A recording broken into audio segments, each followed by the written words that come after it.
So, imagine someone looking you in the eye and telling you to, live as if you don't have a spouse. Right. Just totally ignore them. Yeah, or like to act as if the things you just bought aren't actually yours.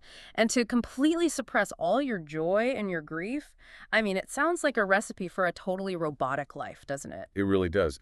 But, well, that's the actual advice the Apostle Paul gives in 1 Corinthians chapter 7. Which is exactly what we are getting into in today's deep dive. We are unpacking a really thought-provoking sermon by Pastor Sung No at Praise Presbyterian Church. He tackles this highly confusing passage to figure out what Paul really meant. Because if you go home and tell your partner you're going to live like they don't exist, that is definitely going to get you kicked out of the house. Oh, 100%.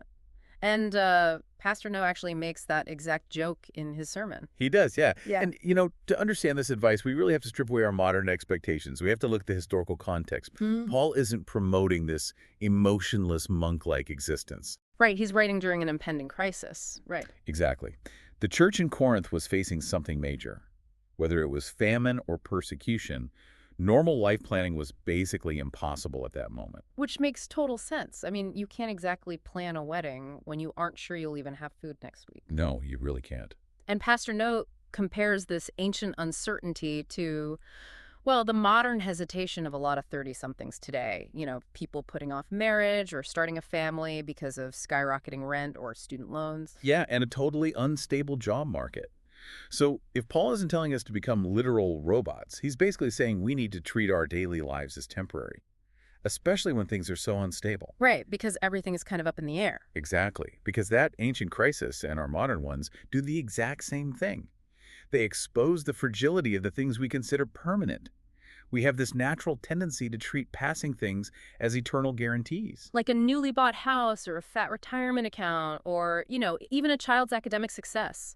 Oh, totally. We treat them as safety nets. But the sermon points out that a crisis just shatters that illusion. It shows us that, as Paul says, the form of this world is passing away. Okay, but wait, I do have to push back on this a little bit because Pastor No specifically mentions hardworking immigrants in his sermon. He does, yeah. Right. So for people who sacrifice literally everything, working multiple jobs in a new country just to build a life, isn't it completely natural to find your identity and pride in those hard-earned achievements? Oh, absolutely. It's totally natural. Because it's not just a house to them, it's proof of their survival. Right, and Pastor No acknowledges that those achievements hold tears and sacrifice and deep pride. But he clarifies the danger in that mindset. Building your entire identity on passing things is, well, it's like building a massive, sturdy house on a fault line. Wow, a fault line. That's a great image. Yeah, because it feels perfectly safe until the ground inevitably shifts. Like if housing prices drop or a child chooses a totally different path, the foundation of your very existence crumbles. You aren't just losing a thing, you're losing yourself. So the crisis basically strips away the illusion that our plans were ever guaranteed in the first place. But if building our identity on earthly things is a trap, we still have to actually live in the world, right? Yeah, we can't just float above it all. Exactly. So how do we engage without getting trapped? Well, the sermon outlines two false solutions people usually try when they realize the ground is shaky. First, we try to micromanage everything. We try amassing more wealth and gripping tighter. Which just breeds constant anxiety, I'd imagine. Exactly. And the second false solution is closing our hearts entirely to avoid the pain of loss. Basically just stop caring or hoping at all. So you either become a total control freak or you completely numb out. Neither of those sounds great. Right? Neither works. But the sermon finds the true answer in the Christian gospel. The argument is that true freedom comes from realizing believers don't need to hold on so tightly to passing things. Because God is already holding them. Exactly. It ties back to the idea that Jesus emptied himself on the cross to secure humanity.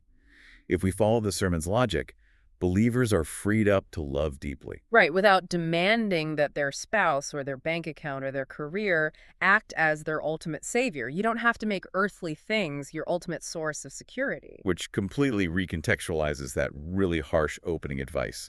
Living as if you don't have a spouse doesn't actually mean ignoring them. Right, it means loving them without the crushing weight of expecting them to complete your whole identity. Exactly. When you stop demanding that the things of this world save you, you can actually enjoy them for what they are. So for you listening right now, the core takeaway is really about stewardship. Enjoy your life, love your family, be proud of your work. Just act as a steward of those gifts, not a hostage to them. Don't let them define your absolute worth. Which leaves us with this final thought. Think about the one earthly thing you are gripping the absolute tightest right now. The thing you feel you literally cannot live without. Yeah, that one thing. If that specific thing were suddenly gone tomorrow, who would you actually be?